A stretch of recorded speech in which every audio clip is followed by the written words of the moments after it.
Hi.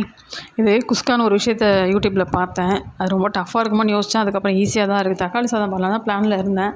இதுதான் first time பண்ணுறேன். முதல்ல பயந்தேன், குஸ்கானா கொஞ்சம் கஷ்டமாக இருக்குமோ செய்கிறதுக்கு அப்படின்ட்டு. அப்புறம் பார்த்தா ரொம்ப ஈஸி தான். இந்த தக்காளி சாதம் பிரியாணி பண்ணுற மாதிரி தான் இருக்குது. என்ன ஒன்று மசாலா ஐட்டம் பார்த்திங்கன்னா, அதில் நம்ம கரம் மசாலா, தனியா, மிளகாத்தூள்லாம் சேர்ப்போம். இதில் வந்து அது ரெண்டுமே கிடையாது. வெறும் அந்த காஷ்மீர் மல்லி மட்டும் தான் ஆட் பண்ணுற மாதிரி இருக்குது. ப்ளஸ் நெய் வந்து எல்லாம் பொதுவாக ஊற்றுறது தான்.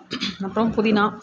நான் இன்றைக்கி இது என்ன சேர்த்துருக்கேன்னு பார்த்தீங்கன்னா, நெய் சேர்த்துருக்கேன், தயிர், புதினா என்கிட்ட இப்போதைக்கு இல்லை. மசாலா ஐட்டம் இருந்தது கொஞ்சம், அந்த பட்டை, மிளகா, கிராம்பு இல்லை, பட்டை, மற்ற ஐட்டம் சின்ன சின்ன ஐட்டம்லாம் இருந்தது. அதை மட்டும் தான் ஆட் பண்ணியிருக்கேன். செஞ்ச வரைக்கும் பார்த்தா ஈஸியாக தாங்க இருக்குது. இப்போ தான் ஃபஸ்ட் டைம் செய்கிறேன். தெரியாது பயந்துட்டு தான் ட்ரை பண்ணியே பார்த்துடலாம் அப்படின்னு தான் இப்போ ட்ரை பண்ணியிருக்கேன். இந்த லட்சணத்தில் வேறு மோந்து பார்க்குறேன், எப்படி இருக்குமோ தெரில டேஸ்ட்டு. நான் என்ன சொல்கிறேன், நல்லா இருந்தால் இந்த வீடியோ நான் வந்து திருப்பியும் நெக்ஸ்ட் வீடியோ நான் காமிக்கிறேன் நல்லாயிருக்கு அப்படின்னா. இல்லைன்னா அதை அப்படியே மறைமுகமாக நான் மறைச்சி வச்சுட்டு நாங்கள் மட்டும் சாப்பிட்டு தட்டை கழுவி வச்சுட்டு சைலண்ட்டாக உட்காந்துக்கலான்னு பார்க்குறேன்.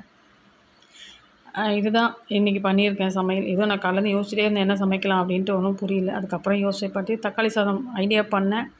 அப்புறம் இந்த குஸ்கான்ற ஒரு விஷயத்தை ட்ரை பண்ணி பார்க்கலாமே அப்படின்ட்டு வீடியோ பார்த்து தான் இதை பண்ணியிருக்கேன். அவங்க சொன்ன மெத்தடில் தான். எப்படி வரும்னு தெரியல. இதில் இன்னொன்று பார்த்தீங்கன்னா, மொபைல் ஸ்டாண்டு வச்சு பண்ணுற அளவுக்குலாம் இப்போதைக்கு எதுவும் இல்லை. எங்கே வைக்கிறது ஃபோனு, அப்படி வாட்டும் போல ஸ்டாண்டும் இல்லை. அதனால் என்னால் கரெக்டாக ஃபோக்கஸ் பண்ணி பண்ண முடியல. மொபைல் கையில் வச்சுட்டு நம்ம சமைக்க முடியாது இல்லைங்களா. ஒரு சின்ன குட்டியோண்டு ஸ்டாண்டு தான் இருக்குது, ஸ்டூல் மேலே வச்சு பார்க்குற மாதிரி. அந்த ஸ்டாண்டில் ஃபோனை வச்சு அதை கீழே உள்ளது அளவுக்கு சாய்ச்சி ரப்பர் பேண்ட் போட்டு ஏதோ ஒரு மூலையில் ஒரு ஷெல்ஃபில் வச்சு தான் இப்போதைக்கு எடுத்திருக்கேன். அதனால் ஜூம் பண்ணி என்னால் பண்ண முடியல. ஏதோ இது எடுக்கணும் அப்படின்னு ஒரு வீடியோ போட்டுமேன்னு போட்டிருக்கேன். சப்போஸ் இந்த சமையல் நல்லா வந்துடுச்சுன்னா திருப்பி நான் அடுத்த வீடியோ நல்லா வந்திருக்குன்னா உங்களுக்கு வீடியோ போட்டு காமிக்கிறேன், சரிங்களா. இல்லைன்னா அடுத்த வீடியோலாம் வராது. ஏன்னா போட்டாலும் கழுவி ஊற்றுவீங்க. நேற்றே பார்த்தீங்கன்னா யோசிச்சுட்டே இருக்கீங்க கலாய்ச்சி விட்டீங்க என்னை போட்டு, சமையல் என்ன செய்யலாம் அப்படின்னு யோசிச்சுட்ருக்கேன் அப்படின்ட்டுன்னு. மற்றபடி இதுதான் சமையல் ரெடி பண்ணிகிட்ருக்கேன். நீங்கள்லாம் சமைச்சு சாப்பிட்ருப்பீங்கன்னு நினைக்கிறேன். நானும் ரெடி பண்ணிவிட்டேன். ஆனால் வீடியோ கொஞ்சம் லேட்டாக தான் போஸ்ட் பண்ணிகிட்ருக்கேன், எடிட் பண்ணிவிட்டு போடலாம் அப்படின்ட்டுன்னு. ஜூம் தான் பார்த்தல. நெக்ஸ்ட் டைம் வீடியோ போட்டேன்னா நான் கரெக்டாக பார்த்து பண்ணுறேன், சரிங்களா. வேறு என்ன, ஓடிக்கிட்டே இருக்குது. உப்பு போடுறேன், மறுபடியும் உப்பு போடுறேன்.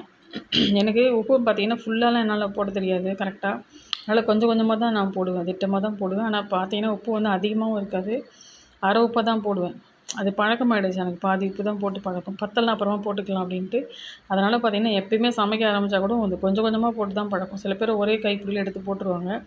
நமக்கு அந்தளவுக்குலாம் வரல இன்னும் அந்த ப்ராக்டிஸு. சரி, கம்மியாக போடுறது நல்லது தானே. இதில் இடையில பார்த்திங்கன்னா 2 முட்டையை காமிச்சிருப்பேன், 2 பேர் மட்டும்தான், அதுக்காக 2 முட்டை. சரி பார்க்கலாம், நல்லா இருந்தால் திருப்பி வீடியோ போடுறேன்.